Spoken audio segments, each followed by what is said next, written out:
Tuan Imam, Ahli Jawatan Qasar, tuan-tuan muslimin muslimat yang dirahmati oleh Allah Subhanahu Wa Taala. Pertamanya kita panjatkan kesyukuran kita kepada Allah Subhanahu Wa Taala kerana dengan limpah rahmatnya Allah Subhanahu Wa Taala beri kita sama-sama peluang berada di dalam majlis ilmu kita pada malam ni. Moga-moga kehadiran kita akan termasuk di dalam mizan hasanatina, di dalam timbangan amal soleh kita nanti. Amin ya rabbal alamin. Tuan-tuan muslimin rahmati oleh Allah Subhanahu Wa Taala, kata para alim ulama, alamatu i'radullahi 'anil 'abdi ishtighaluhu bima la ya'ni. Tanda Allah Subhanahu Wa Taala mula nak berpaling daripada hamba-Nya ialah apabila ishtighaluhu bima la ya'ni, dia sibukkan seseorang tu dengan satu benda yang tidak ada kena-mengena dengan urusan akhirat dia, atau sibukkan dia dengan benda-benda yang tidak berfaedah lah. Senang kita habaq, sibukkan dia dengan benda-benda yang tidak faedah. Hari ini Allah Subhanahu Wa Taala kumpulkan kita, bagi kita ruang, peluang berada di dalam rumah Allah Subhanahu Wa Taala, tempat yang paling disukai oleh Allah. Kata Nabi SAW, ahabbul biladi ilallahi masajiduha wa abghadul biladi ilallahi aswaquha. Tempat yang paling disukai oleh Allah Subhanahu Wa Taala adalah rumah-rumah Allah Subhanahu Wa Taala, ini masjid. Maknanya duduk dalam majlis ilmu, masa kita pula terisi di antara maghrib dengan isyak dengan berfaedah. Kesemua ini adalah alamat daripada cinta dan sayang Allah Subhanahu Wa Taala kepada hamba-Nya. Baik, malam ni tuan-tuan muslimin rahmati oleh Allah, saya nak bawa pada tuan-tuan sebuah hadis baginda Nabi SAW tentang satu peluang yang masih berada lagi bersama seseorang tu untuk dia mencapai pahala ganjaran yang besar walaupun dia telah meninggal dunia. Umum kita tahu hadis Nabi SAW sebut, idza mata ibnu adama inqata'a amaluhu illa min thalath. Bila seseorang tu telah meninggal dunia, maka semua ruang-ruang untuk dia ni nak menambah amal soleh dia, nak ibadat pada Allah Subhanahu Wa Taala, kesemua ruang tu terputus dan tak ada lagi dah pahala yang masuk kepada orang yang telah meninggal dunia, kecuali tiga. Yang kita tahu apa dia? Ilmu yang memberi manfaat. Yang kedua adalah amal-amal soleh yang dia pernah buat. Dan yang ketiga adalah anak yang soleh yang doakan pada dia. Pada malam ni saya nak bawa tuan-tuan dengan hadis Nabi SAW yang membuka ruang yang lebih luas pada kita. Apabila seseorang telah meninggal dunia, dah mati dah, tapi pahala masuk ke kubur dia atau buku catatan amal dia macam paip air yang tak tutup. Maksudnya duk turun, pahala pi ke dia punya banyak tu. Apa amalan yang dia boleh buat sehingga menyebabkan pahala dia masuk berlambak-lambak dalam kubur dia. Kata Nabi SAW, inna mimma yalhaqul mu'mina min amalihi wa hasanatihi ba'da mautihi ilman 'allamahu wa nasharahu. Yang pertama sekali adalah ilmu yang dia ajak pada orang dan ilmu yang dia sebarkan pada orang. Ilmu ni tuan-tuan ada dua jenis ilmu. Ilmu yang pertama ni yang kita faham, mudah faham ni ilmu agama lah. Itu saya tak mau cerita dekat tuan-tuan lagi. Saya nak abang dekat tuan-tuan, hadis ini beri pada kita peluang yang kata ilmu yang memberi manfaat yang kita ajak pada orang tu ilmu apa?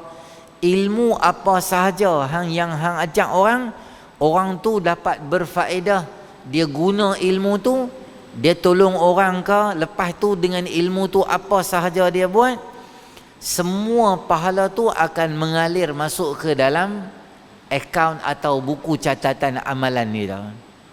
Saya bagi tuan-tuan contoh lah. Contoh ni cikgu atau pensyarah KV, College Vocational, ajak orang repair aircon, ajak orang rongkai enjin kereta, tukar minyak hitam, atau ajak orang apa-apalah, mesin repair dan sebagainya. Kawan tu belajar habis dah, selesai dah, sekarang buka syarikat dia sendiri dah, syarikat aircon dia, syarikat kereta dia. Masjid tuan-tuan aircon ada masalah, syarikat dia main buat. Kita nak mesyuarat pagi tu dekat tempat kerja kita, aircon tak berfungsi elok, telefon dia main buat. Lepas dia buat tu memudahkan kita nak mesyuarat dan sebagainya. Ilmu aircon yang kita ajak dia, duit upah dia dapat satu dah, tapi pahala ganjaran sebab memudahkan orang, menyenangkan orang. Kereta tuan-tuan rosak tengah jalan, telefon dia main, dia kerja dengan plus ke, atau dia kerja dengan sendiri dia saja ke, dia repair kereta. Kita dengan anak, dengan isteri duduk tengah-tengah highway, duduk dekat tepi hutan sana tu, main pula dia repair kereta kita sampai kereta tu boleh jalan. Tak susah apa, adalah satu dua benda kena tukar, dia pun tukar, kereta tu pun boleh jalan. Dia memudahkan kita. Dia masuk dalam hadis Nabi SAW, wallahu fi aunil abdi ma kana al abdu fi auni akhi. Allah akan sentiasa bantu seseorang hamba selagi mana seorang hamba tu dia bantu orang. Maknanya dia bantu orang, dia tolong orang, ilmu yang dia ada, apa sahaja ilmu dia belajar, ilmu tu ilmu baik, kita dapat faedah dan manfaat. Ustaz, saya ada ilmu pertukangan. Saya pandai tukar pintu, tukar lampu downlight. Saya buat channel YouTube saya sendiri. Dia ajak orang macam mana tukar lampu downlight. Lampu ni tuan-tuan tak pandai, bukan melawak tau. Satu lampu RM10. Dia main tukar, satu lampu RM10. Hang buat pandai, hang duk korek, siling Jahannam khalidin. Hang nak tukar siling pula, mampu pula 800 tahun tu. Lagi telefon dia ni, dia main buat tukar wire hijau, wire koko, wire kuning. Hang silap wire, sembahyang jenazah lepas isyak. Keras tahun tu ya. Tapi dia pandai. Dia kata okey, dia buat video. Dia belilah alatan dia dengan lighting dia, dengan apa-apa macam nilah. Roda apa semua jenis macam ni dia beli, dia tukar. Hampa tengok ni, dia satu-satu step buka ni macam mana, tukar ni balik pipe. Ada orang jadi tak erti ke? Tukar pipe tak tahu. Dia buat, dia ajak orang. Tak tahu dia meninggal. Banyak benda pertukangan basic-basic dia buat tu. Buat meja kecil, repair yang ni, repair kipas. Apa kalau kipas rosak, jangan repair kat kedai. Tengok benda ni dia boleh repair. Lepas tu Swiss box dekat rumah kita tu, yang ni hampa check sebulan sekali. Tengok yang ni turun balik, ni turun balik.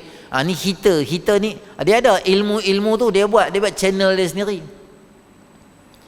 Mati dah dia, katalah contoh meninggal dah, tapi channel dia pahala, ilmu tu memberi manfaat dan yang tersebar sentiasa view, orang cari macam mana tukar tombol pintu, macam mana nak buka tombol pintu kalau sangkut, pakai kad lah, macam-macam dia ajak kita buat boleh. Anak kita duduk dalam tu, nak telefon bomba kita pun, kalau tak boleh nak telefon jugalah. Benda kecil-kecil ni serabut juga, nak pergi serabut bomba ni berimas juga. Kesian kat mereka dengan bunyi siren lah habis minyak. Padahal nak buka tombol ya. Kau ada ular sawah besar paha, sedap kat depan mai tolong. Tombol dia mai. Bomba dia mai je. Kalau hang panggil dia telefon dia mai je. Tapi benda kecil-kecil tambahlah kacau bomba. Tengok boleh. Masya-Allah. Dia dalam kubur kata Nabi sallallahu alaihi wasallam, ilman 'allamahu wa nasyarahu. Ilmu yang dia ajak dan dia sebar pada orang ilmu kebaikan, maka Allah Subhanahu wa taala bagi pahala pada dia. Walaupun orang guna ke arah kejahatan, itu bukan kesalahan daripada pihak guru yang mengajak. Aku ajak hang suruh buat benda elok, hang pergi buat benda tak elok. Dia ajak macam mana nak buka ni, padlock tu macam mana nak buka, dia ajak di YouTube. Kawan ni buat apa? Dia ambil ilmu tu, dia pergi curi rumah orang pula. Siapa yang salah? Yang salah tu orang yang gunakan ilmu tu ke arah kejahatan. Adapun orang yang memang dia betul, dia memang guna itu elok, maka pahala dapat. Sebab tu apa sahaja ilmu yang kita ada, kita boleh sebar pada orang, bagi pada orang. Jangan lokek untuk kita share. Orang main rumah kita, orang makan mi, sedapnya mi hang masak ni. Share lah, hang buah apa dalam mi ni. Dia pun kata, mi ni sebenarnya aku buah macam ni, aku pun ambil kat internet kak. Tak jadi, sedap. Sedap lah dia masak tu. Dia ni pun balik pergi masak dekat suami dia. Suami dia pun kata, oh sedap lah isteri. Kasih sayang suami isteri bertambah. Sebab ilmu mi goreng kungfu kan datang apa ke, kita pergi ajak dia ajak pada kita. Buat kek ke, buat adalah benda-benda yang dia buat tu. Jadi seronok orang main makan, ni siapa buat, ni siapa masak, akulah buat masak. Dia kongsi dengan orang. Dia ada ilmu menjahit, dia kongsi dengan orang. Dulu tuan-tuan, kita mungkin boleh kongsi dalam perkongsian yang agak terhad. Bila? Dengan kawan-kawan yang main rumah. Tapi dengan adanya media sosial sekarang ni, apa kita boleh kongsi? Kita ada live lah, IG lah, TikTok lah, viral video orang guna ke arah kebaikan. Pahala berlambak-lambak lah tuan-tuan nak dapat. Itu dunia. Kalau bab akhirat apa dia? Bab akhirat jangan tanya lah. Hang ajak kat orang macam mana nak semayang, dia tak betul. Fatihah dia kita perbetul kat dia. Tahiyat akhir dia kita perbetul kat dia. Banyaklah pahala tuan-tuan dapat. Sebab tu kalau boleh tuan-tuan buat apa? Kalau boleh, Fatihah anak kita yang perbetul. Jangan sub dekat cikgu tadika, cikgu ustaz sekolah rendah, sekolah menengah. Tak, kita perbetul Fatihah dia. Sebab Fatihah tu dia akan baca start daripada dia kecil tu sampai dia meninggal dunia, dia akan baca. Setiap kali dia baca Fatihah, kita sebagai mak, kita sebagai ayah, kita dapat pahala. Sebab tu sekali-sekala, once a while, panggil anak kita duduk, suruh dia baca Fatihah. Walaupun anak kita dah tingkatan 3. Mari sini, Awak. Mari duduk depan abah. Abah nak tanya awak. Baca Fatihah, abah nak tengok. Apa pula abah ni tiba-tiba suruh baca Fatihah? Darjah 3 dia dengar. Kalau tingkatan 3 dia payah sikit nak dengar. Tapi cakap apa betul dia? Sekali-sekala panggil isteri pula. Main sini Ustaz, awak nak dengar Ustaz baca Fatihah. Dia tak payahlah dengar baca Fatihah macam tu lah, macam orang duk baca selalu. Baca nak dengar. Tata isteri pandai. Isteri cikgu kafar. Pandai baca. Lepas tu isteri kata pula, abang try baca tengok Fatihah. Abang start motor belah tu. Tahu kan ni? Dah abang macam kuih, dah hang nak test orang, hang pun mau kemas kat lah. Jangan hang berjebon. Dah hang kemas baca elok, test. Bila-bila tok guru mai, qari mana ke tuan-tuan panggil ke apa ke, sekali-sekala kan. Kalau dia mai, jumpa dia, kata dia, boleh tak saya nak baca dekat Ustaz surah Fatihah? Boleh nak dengar saya baca surah Fatihah? Boleh? Betul, biar banyak orang tak apa. Ni yang kita rasa kita kemas. Tahiyat akhir sama juga. At-tahiyyatul mubarakatus salawatut tayyibatu lillah. Biar baca bagi betul. At-tahiyyah. Kadang kita duk baca berapa lama tak tahu. Allahumma hdina fi man hadait.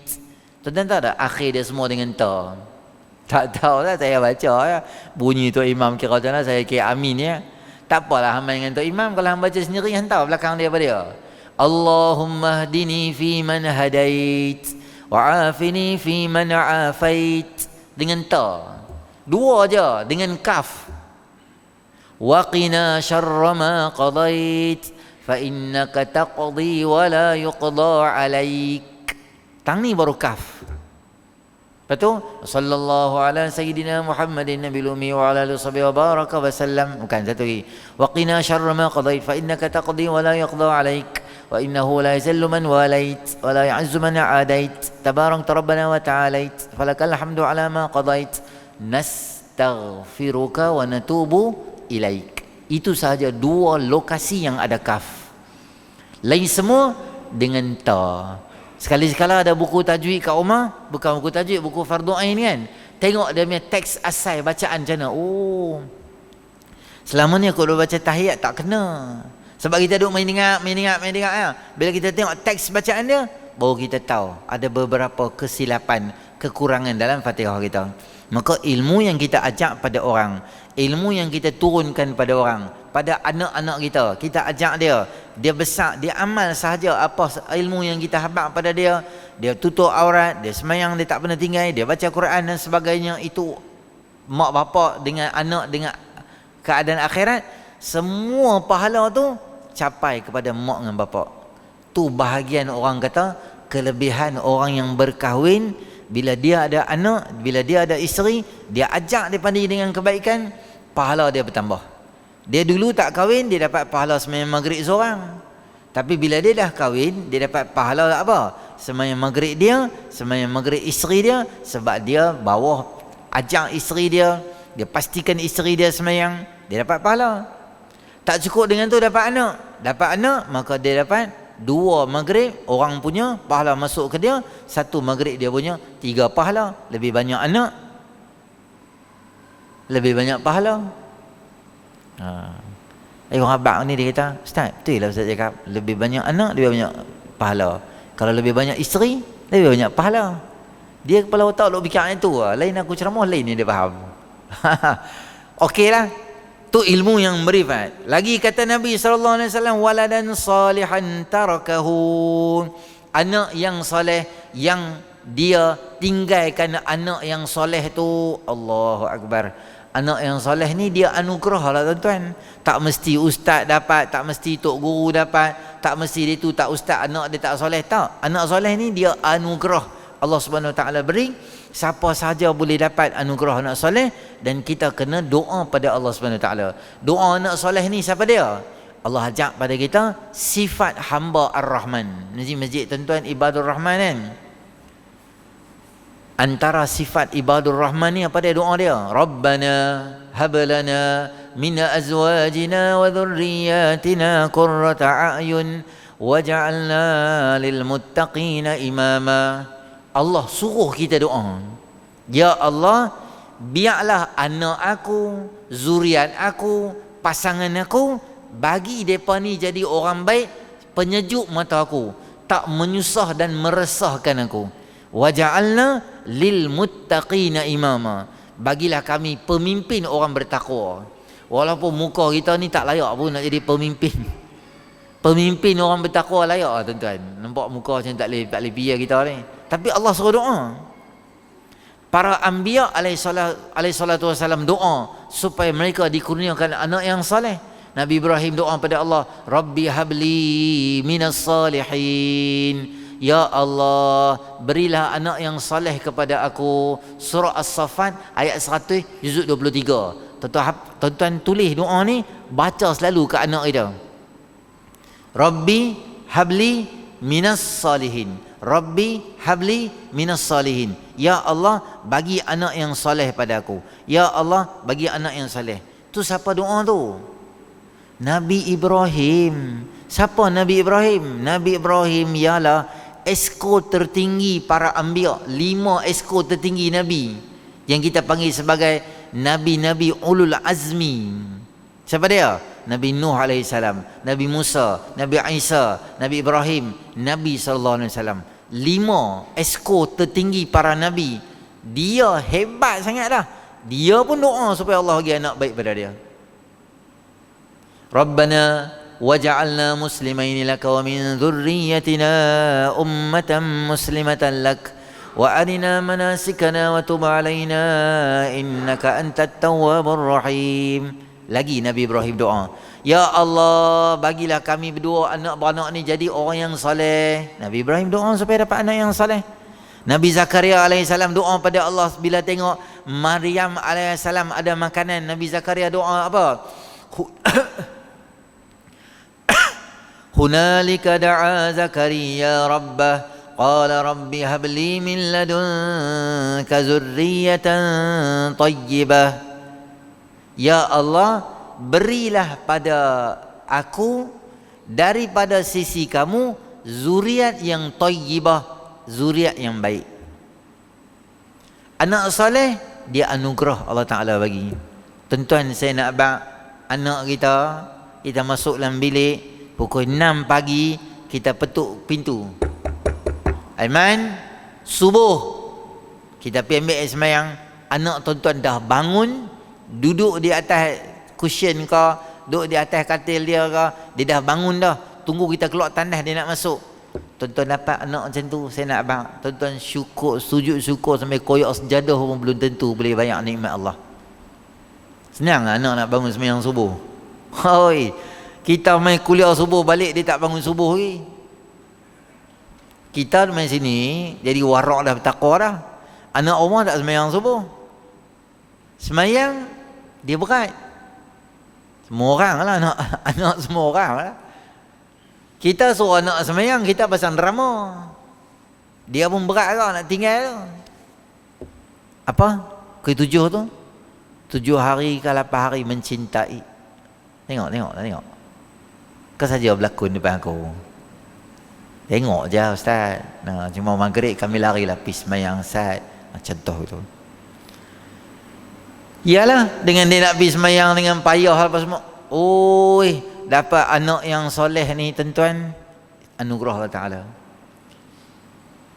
Allahumma hadina li ahsanil akhlaqi la yahdiha illa anta.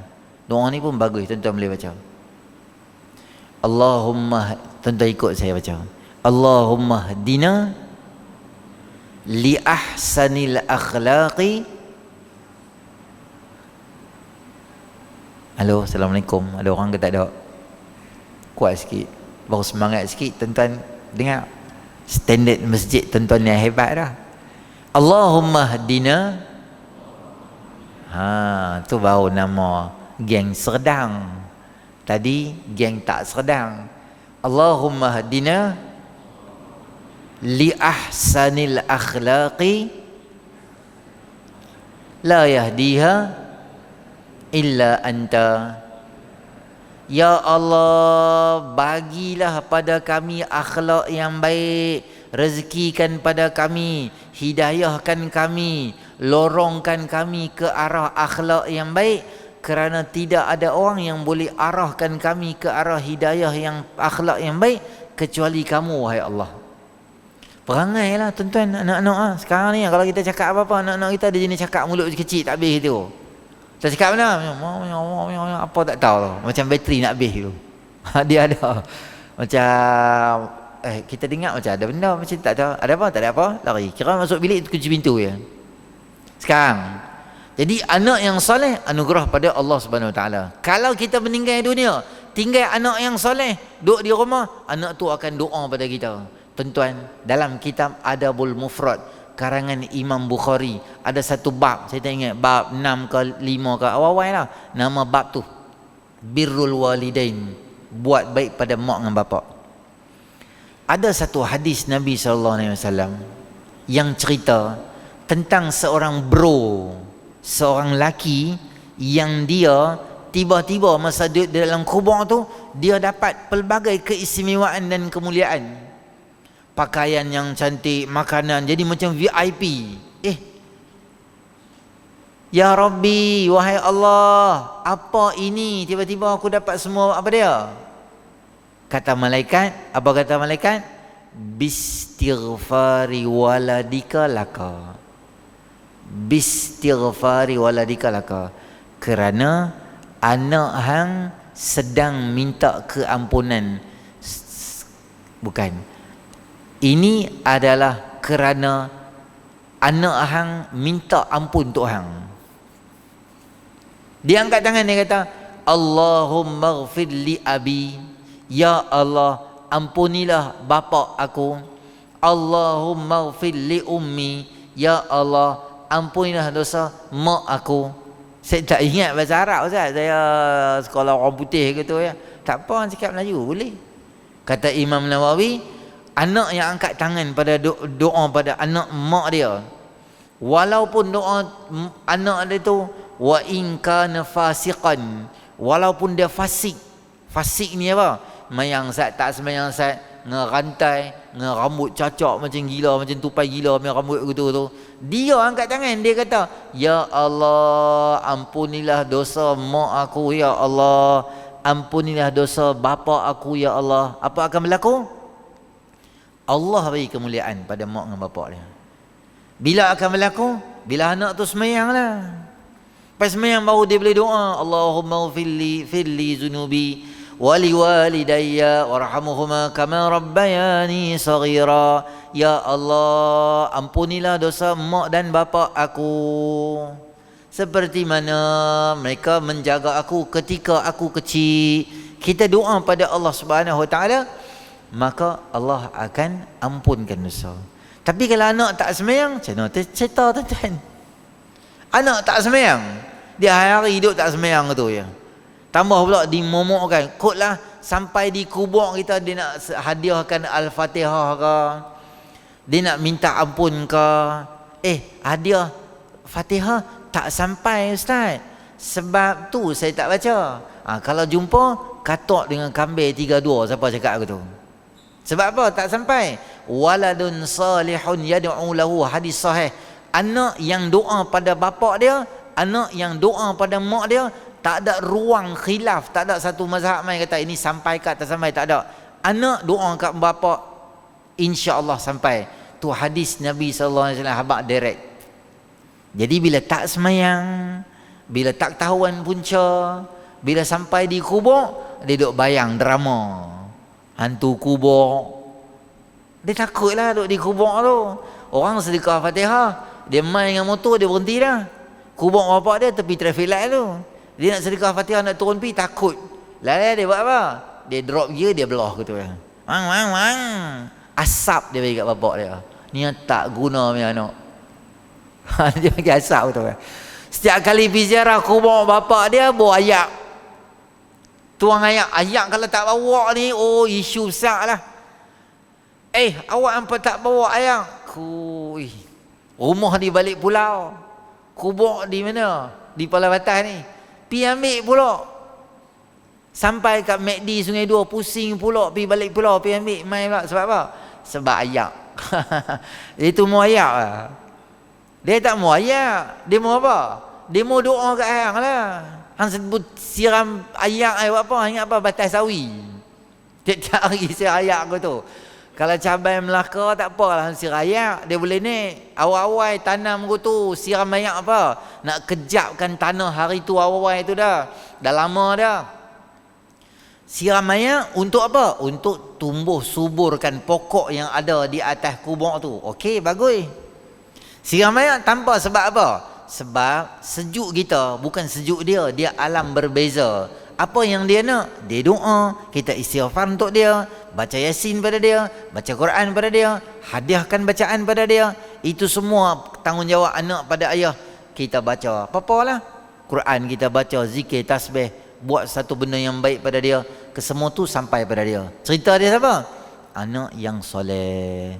Saya doa semua tuan-tuan yang hadir pada malam ni, Allah anugerahkan anak yang soleh pada kita semua. Amin ya rabbal alamin. Doa tadi tu tuan-tuan jangan lupa lah. Kalau boleh, tuan-tuan jangan lupa.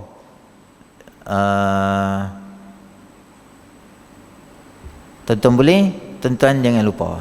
Sana bagi saya 13 saat dari sekarang. Hello.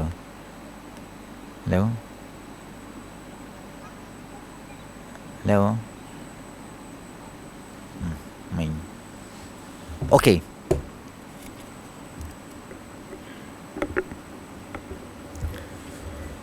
Tu anak yang soleh.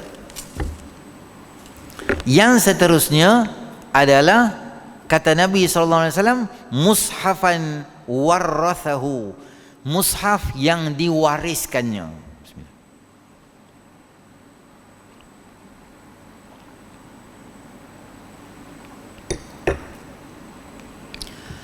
Mushaf yang kita waris atau wakafkan. Saya cakap sikit tuan-tuan, mungkin tuan-tuan tak setuju dengan saya ke, bab wariskan Quran ni saya habaq. Ramai orang suka wariskan Quran kat masjid. Bagus tak buat gitu? Bagus juga, orang boleh baca. Tapi banyak sangat orang tak baca Quran tu, tak tahu bila baca. Tambah pula kita hari ni suka pegang telefon baca. Boleh baca pegang telefon? Boleh. Saya beritahu tuan-tuan, bagusnya tuan-tuan pegang mushaf tu original baca, itu paling baik dan paling bagus. Katalah tuan-tuan main sembahyang Jumaat, kata tuan-tuan duduk tang ni atau 1-2 saf yang tuan-tuan boleh akses Quran yang real ni, ambillah Quran tu, pegang dan baca. Tu paling baik sekali. Katalah tuan-tuan duduk pun tang ni, nak suruh orang ambil Quran pun jauh, satgi nak letak balik pun jadi berlemuh gitu. Emergency case, payah masa pun nak azan dah, pakai Quran telefon tu je, boleh, tak ada masalah. Quran tu dia emergency case lah. Malam tuan-tuan nak tidur, Allah, nak ambil Quran yang biasa ni, nak baca Al-Mulk, nak pegang baca, nak cari lampu lah, nak mau duduk tidur, pakai telefon nak baca, boleh. Sebab apa? Sebab dia ada lampu siap-siap dah, tak boleh dah baca. Kalau kita macam boleh baca dekat hall, tapi segan nak pergi dah, tak larat letih sangat, tak apalah. Kalau boleh ambil Quran, pegang Quran yang original, duduk di depan baca, masuk boleh. Kalau tak ada ruang, tak larat lah ustaz, saya pun tak dan dah. Ataupun tengah traffic light jam, Quran ada dashboard dalam tu, kat dalam laci tu, laci pun jauh, kita duduk drive, dia duduk kat belakang-belakang tu pula, tak ada lah, buka Quran sini ya, baca kat tu ya, sementara nak hijau gitu, boleh tak? Boleh. Emergency case lah. Okey, tuan-tuan wakaf Quran kat sini masjid ni bagus. Saya cadang kat tuan-tuan ya, idea yang paling bagus tuan-tuan nak wakaf Quran, tahu kat mana? Tuan-tuan pi kat Palawatah ni ada mak tahfiz, ada kan, tempat orang hafal Quran, atau sekolah-sekolah yang hafal Quran ni. Tuan-tuan buat apa? Tuan-tuan pi dekat sekolah tahfiz tu, jumpa mudir rusak dia. Ustaz, budak ustaz selalu intake, ustaz ambil berapa pelajar? Dia kata pelajar kami ambil 20 orang setiap kali intake baru. Ustaz, tahun depan masa ustaz nak ambil intake baru, saya bagi kat ustaz duit, ustaz boleh tak beli Quran untuk 20 orang murid ustaz ni yang mereka baru nak hafal Quran, beli Quran pakai duit saya, bagi kat mereka, sebab saya nak hadiah pahala pada mak saya. Itulah cara paling brilian dan intelijen yang cerdik tak terkawalnya tuan-tuan wakaf Quran. Confirm dah budak tu baca. Hang jangan beli mushaf sendiri, sebab tahfiz dia perselaras, dia ada mushaf dia sendiri hak baca. Kadang dia beli hak mushaf cetakan Madinah tu, semua orang sama macam tu, dia ada kaedah dia. Hanya pergi beli Quran apa, Al-Munawwar, Al-Madinah, Quran Al-apa, lambak-lambak Quran kan, jadi pening tu. Depa selaras semua, senang ya, hang tak payah kalut pasal depa nak beli apa, hang lepas kat depa duit, sudah dia tahu nak beli kat mana. Tuan-tuan, saya nak abang orang hafal Quran tu dia baca sampai kiamat, dia baca Quran tu. Kiamat maksud saya sampai dia mati ya. Quran tu lah dia baca, satu mushaf tu lah dia tanda tang ni silap, tang ni silap. Quran budak-budak tahfiznya Quran, tuan-tuan tengok tebal Quran tu. Duk baca dia jadi macam dia muka surat tu dia tebal tu. Selok duk baca, duk hafal tu. Dah hafal tau, dia ulang kaji murojaah tu lebih kurang tengok-tengok sikit gitulah. Tapi mula nak hafal tu memang duduk lunyai, Quran tu jadi lunyai. Hui, pahala paling bagus sekali.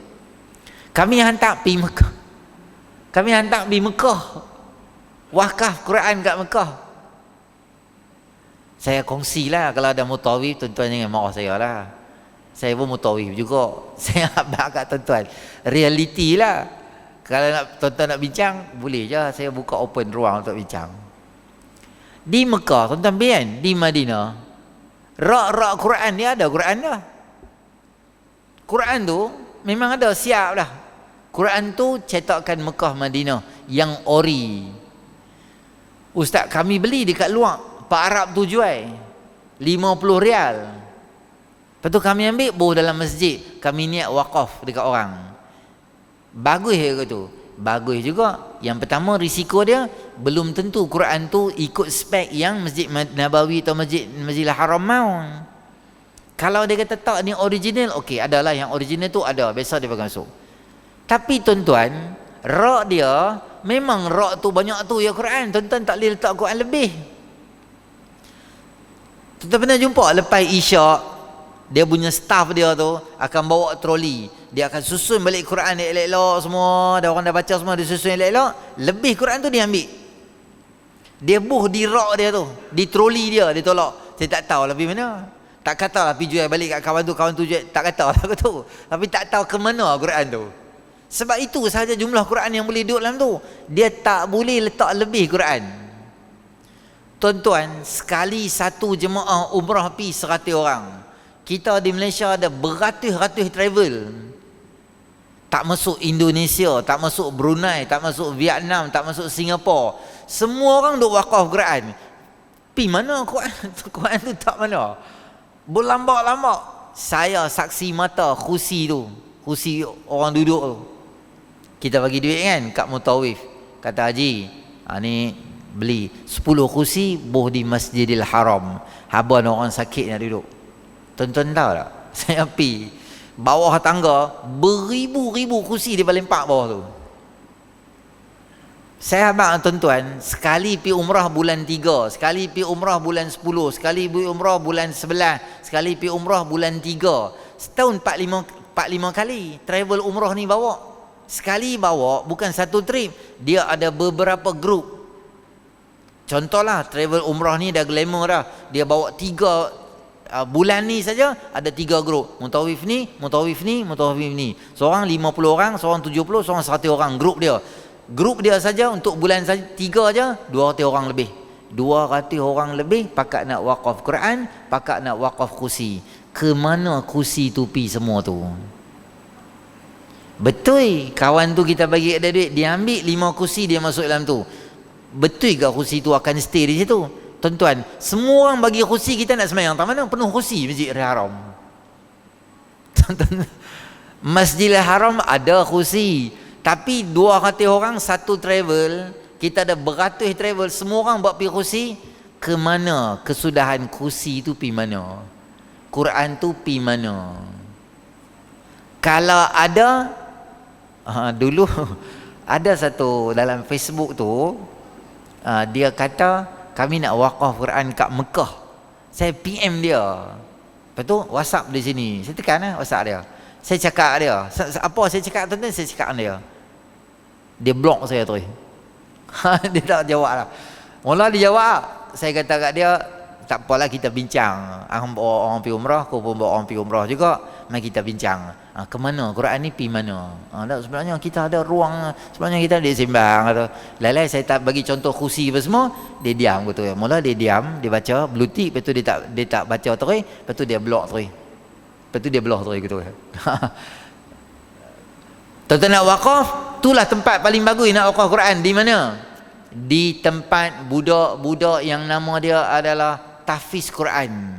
Pi bagi kat dia duit, so mereka beli Quran mereka sendiri. Quran yang dibaca dapat pahala. Di masjid ada setengah masjid tuan-tuan, lepas sembahyang subuh mereka akan baca, lepas sembahyang subuh mereka akan baca Quran. Tok Imam kamu buka, okey, insya-Allah kita akan baca surah Toha pada pagi ni, sambung satu muka surat, Lepas tu semua baca ikut itu semua. Lepas tu berhenti. Lepas tu Tok Imam akan baca terjemahan. Habis terjemahan, semua orang balik. Tiap-tiap hari dia buat. Itu sangat baik dan bagus.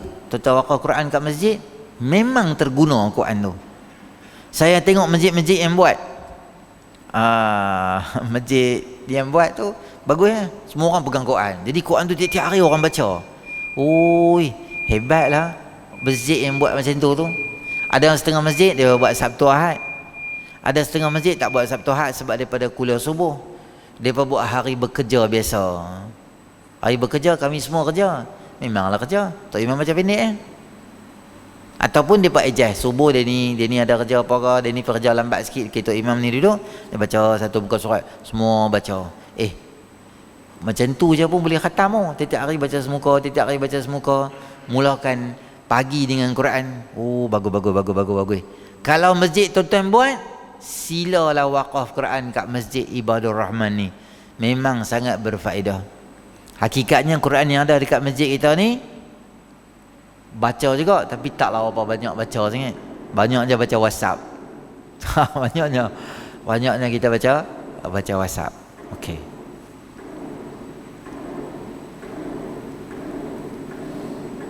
Sat yang bergaduh dengan dia, bagi dia habis tu. Gaduh dengan dia tak menang.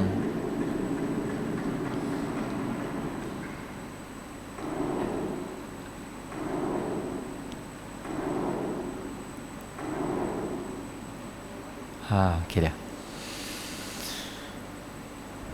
Ilmu anak soleh mushaf baru 3. Bila abang nak balik?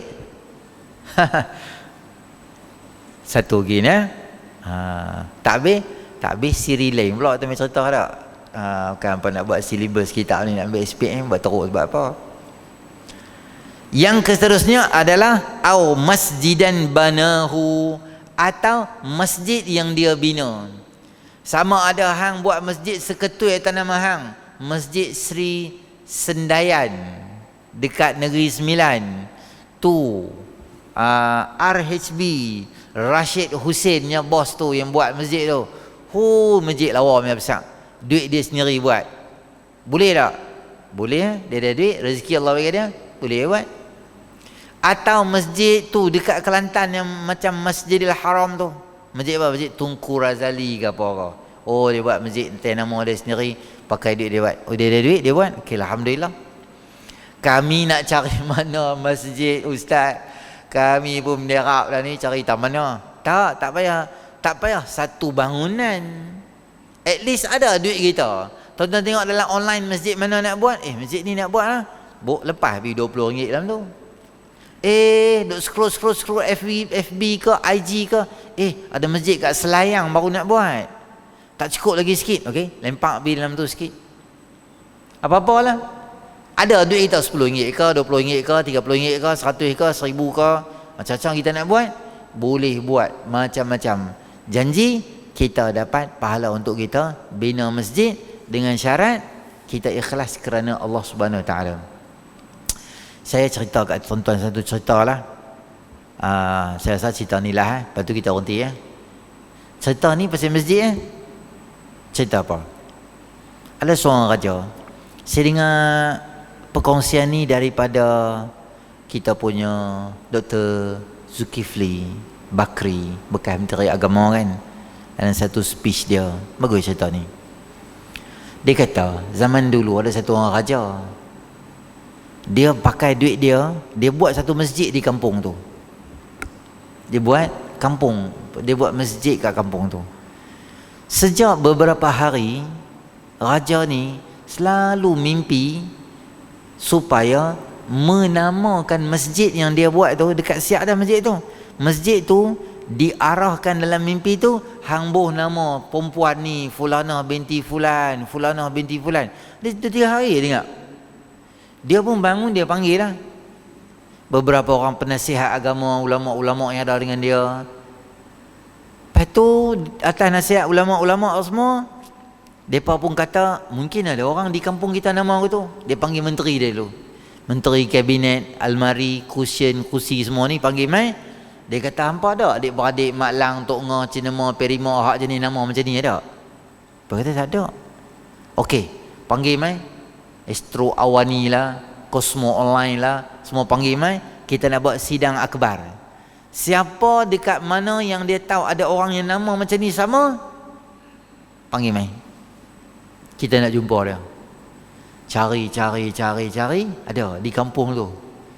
Ujung kampung ada seorang makcik. Makcik pun teruk lah, miskin lah, fakir miskin lah. Raja pergi hantar lah, segala kereta kuda lah apa semua, pergi angkut makcik ni. Makcik ni pun seriau tak? Masuk dalam istana.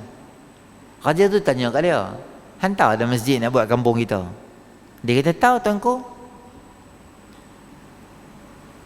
Makcik raja tu kata kat dia, berapa banyak sumbangan yang hang bagi untuk bina masjid tu? Makcik tu kata, tuanku, saya ni fakir miskin. Nama saya ada dalam asnaf PUZ. Raya saya dapat bantuan. Rumah saya tirih. Bersamamu 2 kali dah main buat penggambaran. Berperiuk. Saya miskin, saya susah. Lepas tu raja kata kat dia, bukan apa aku nak tanya kat hang. Banyak hari dah aku mimpi supaya menamakan masjid tu sempena nama hang. Apa hang buat? Hebat sangat. Aku tengok hang biasa aku lah, funder yang besar lah, tak ada duit besar-besar bagi pun. Dia kata, tuanku, saya ni tiap-tiap hari saya bangun, saya nampak depan mata saya tu lah pembinaan tu berlaku. Hari-hari ada orang main construction cara dululah, yang jalan buat sikit. Aku teringin sangat supaya aku ada contribution aku untuk bina masjid tu, sumbangan aku untuk bina masjid tu. Tapi ni aku ni miskin, susah, macam mana aku nak buat ni? Maka dia buat apa? Setiap malam dia ada geriba daripada kulit. Orang dulu-dulu dia tak ada peti ais. Dia ambil daripada kulit tu, kulit binatang yang halal dimakan, kemudian dibersihkan dia macam kulit kambing macam tu, bersihkan dia. Dan bila dia buh ayak dalam tu, sampai esok pagi tu, walaupun cuaca panas, dia akan sejuk dalam tu.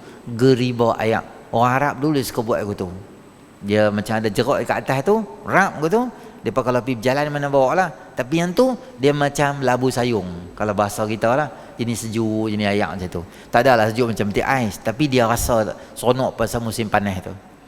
Dia kata pagi pekerja nak buat bangunan tu, mereka akan lalu depan rumah aku.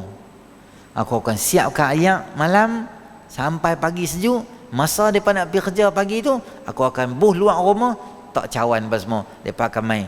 Tiap-tiap hari sebelum pi, mereka akan lepak depan rumah aku, mereka minum ayak tu. Bagi energi kat mereka sikit.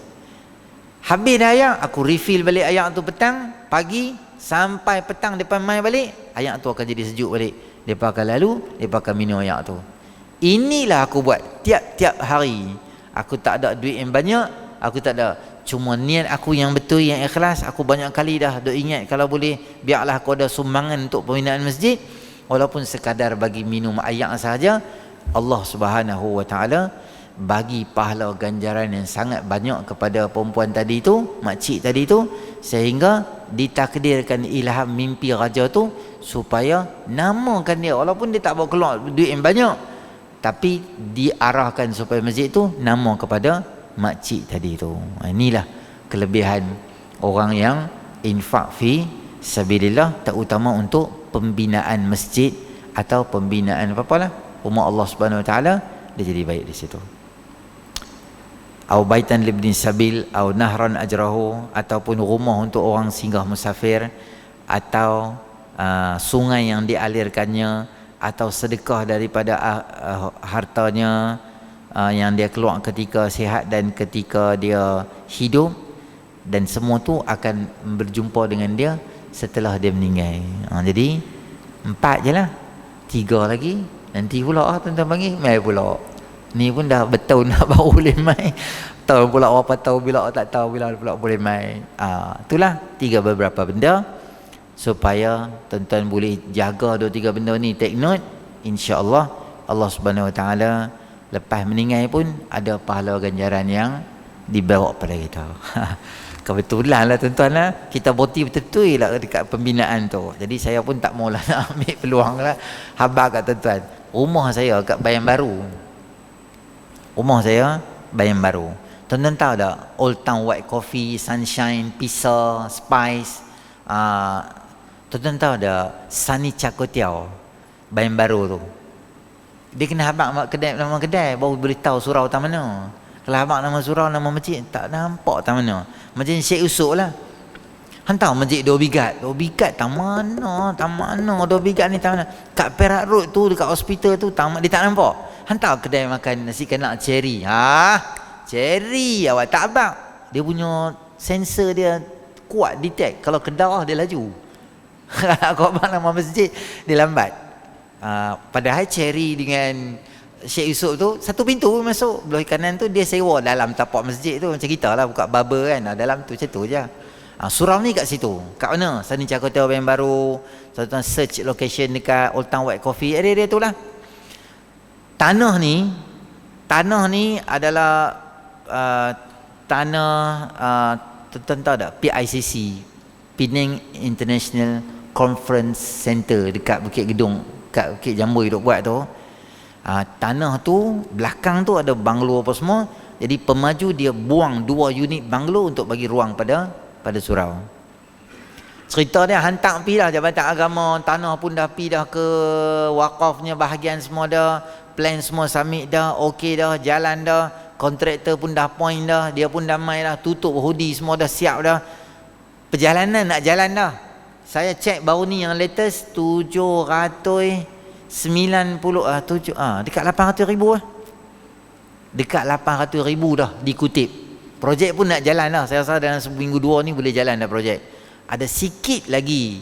Kalau tuan-tuan rasa nak join, hujung-hujung nak join tu masuk, tuan-tuan boleh lah. Saya tinggal ni, tuan-tuan tegak gambar ke Bolang Group Family. Allah, Ustaz tak abang, kami main tak bawa apa. Biasa main semayang, seluar kecil pun tak pakai. Makan saja pakai aku tu ya. Tambah kipas besar ni pula. Aduh. Kan? Jadi, tak apa. Tuan-tuan ada beberapa cara lah. Ada malam ni nak bagi kat saya pun boleh. Ataupun tuan-tuan kata, dia ni boleh percaya ke janggut-janggut ni, dia selinap duit kita semua habis. Tuan-tuan buh malam ni, lega aku pun malas nak pergi bank in, dah buh malam ni ya. Boleh juga. Ataupun tuan-tuan kata, Ustaz tak abang, adik-beradik saya ramai duk cari nak derma apa semua, surau-surau semua. Asal saya Bolang Group Family, Bolang Group ada satu amount nak transfer boleh. Saya mengajak bulanan dekat Masjid Taqwa Betam tu, tak indah. Tuan-tuan kata, Ustaz, lepas habis kuliah kita jumpa Ustaz kat Masjid Ibadur Rahman, kami nak bagi sumbangan sikit atas nama family saya. Ataupun tuan-tuan main di situ setiap hari Ahad bulan minggu kedua, tuan-tuan main singgah situ, maghrib kuliah saya boleh bagi terus boleh. Nak receipt ke apa, WhatsApp saya pun boleh juga. Nanti saya bagi kat tuan-tuan lah receipt tu. Saya tinggal 2-3 benda, 2-3 kat sini. Kalau tuan-tuan berhajat, boleh sumbang untuk pembinaan surau tu. Okey, itu sajalah tuan-tuan lah. Saya nak bagi tahu tuan-tuan pada malam ni. Terima kasihlah tunggu sampai habis. Sampai habis ceramah. Dan kalau ada, minta maaf lah kalau ada salah silap dan sebagainya. Ada rezeki, ada ruang, kita sambung balik hak tadi tu 3. Tak tahu bila pula. Ni pun minggu kelima lah. Minggu kelima ada kosongan. Bolehlah singgah kat tuan-tuan Ustaz. Okey, insya-Allah. Itu saja yang baik pada Allah. Yang kurang sempurna atas kalimat saya sendiri. A'udzubillahi minasyaitonir rajim. Bismillahirrahmanirrahim. Alhamdulillahirabbil alamin. Wassalatu wassalamu ala asyrafil anbiya'i wal mursalin wa ala alihi washabbihi ajma'in. Allahumma anfa'na bima 'allamtana wa 'allimna ma yanfa'una wa zidna ilma. ربنا آتنا في الدنيا حسنة وفي الآخرة حسنة وقنا عذاب النار وصلى الله على سيدنا محمد النبي الأمي وعلى آله وصحبه أجمعين الحمد لله رب العالمين.